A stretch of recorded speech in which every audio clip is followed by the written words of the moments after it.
Hey, welcome back to the DonBest.com studios. I'm Pat Williams with Todd Furman, Monte Skates. We're talking Monday Night Football. The Seattle Seahawks hosting the Green Bay Packers right now on the Don Best screen. We've got Green Bay -3, but you got to lay $1.25, guys. 46.5 is the number. Todd, I know in some places this number opened up 6. We did see some 6s out there when the number first opened. Immediately, there was Seattle money that came in, crashed the number down to 4.5, which was the Don Best consensus opener. Now we're seeing a 3 at this point. Seattle's been great as a home dog. Pete Carroll has really established Qwest Field and a home field advantage. But this Packers team, a lot different animal than the Dallas Cowboys. Yeah, I think that's what it is the home field advantage they have, the 12th man there. One of the toughest places to play in the league. I think the public knows that, and that's where you're seeing the Seattle money. Todd, I got to ask you, it may not seem like a big deal, but we're sitting on 3 with tax. The Matt Flynn factor, this guy knows this Green Bay Packers offense. You know he's been meeting with their defense. He's also set up the scout team this week. I think having him inside the huddle is a huge advantage during the week of practice. He knows what this Green Bay team's going to do before they try and do it. The real questions I have for the Packers is where their running game comes from this week.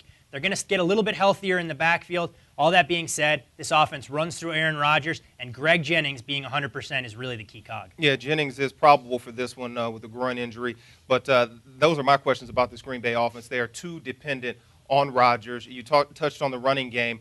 You've got Cedric Benson, 99 yards through 2 games. That's not going to get it done. This is another one of these teams, as we talked about in one of our previous videos, I think Pittsburgh Raiders, where this team is dependent on the short passing game to substitute for the run game. They're going to need success with that if they're going to beat this Seattle team. Guys, I got to tell you, there was a big difference between the running game in week 1 and then in week 2. I thought McCarthy did a nice job getting Cedric Benson the ball. They ran a little spread option. They ran some draw. I thought they mixed it up quite well in week 2, and the numbers play it out. 21 for 80 yards was much better than he ran in week 1, Todd. It wasn't tough to improve on what we saw week 1 from Green Bay against San Francisco. Now, we know the 49ers run defense a little more stout than the Bears, but the biggest thing, maybe Cedric Benson was playing with a chip on his shoulder going up against his old team.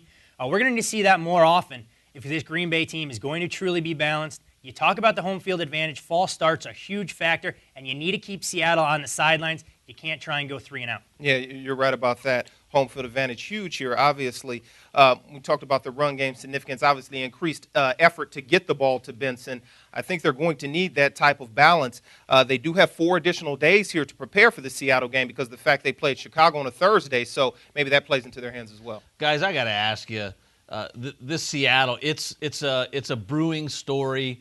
They run the football. They play good D. They use the clock. This is what they are. They're not going to change for this game. Is that going to be enough? Can they score enough points to beat Green Bay this week? If you keep Green Bay's offense on the sidelines, it's going to be more than enough. We've seen home dogs, not only obviously just Seattle, but home dogs so far this year, 8-3 against the number, 7-4 straight up.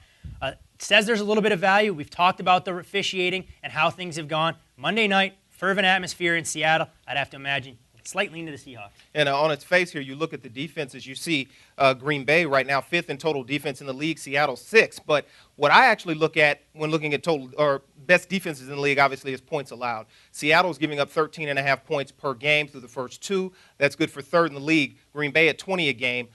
So, obviously that's where you want to focus on looking at defenses there. It's going to be very important here for Seattle to get this run game going because that's where Green Bay is weak with their run defense. They're 27th in the league right now through the first 2 games in run defense, giving up 5 yards a carry.